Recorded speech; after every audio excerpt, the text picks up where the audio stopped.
ang tawag dito sa itong part ng bahay na to, Entrasuelo. So yan, itong bahay na to 1870 pa. So yung Azulejo Tiles from Portugal yan, ang 1870 din mo. So ang pinagandahan kay... Wait lang, sakit sa magan sa akin.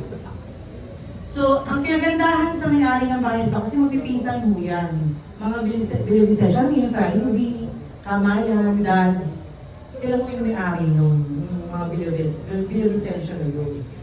So, ito, si Ma'am Baby Kiblat, third generation sila. Ang kagandahan sa kanya, kapag may kailangan ng palitan na gamit dito, hindi niya tinatapon yung pinalitan. Yung Azulejo Tiles na yan, original pa yan, pero from the stairs, dito na yung gawa, mariwasa.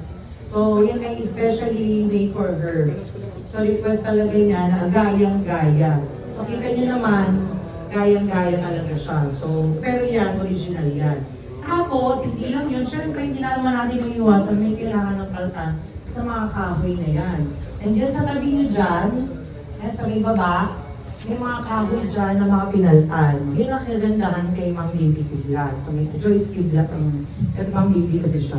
Yun ang kagandahan sa kanya.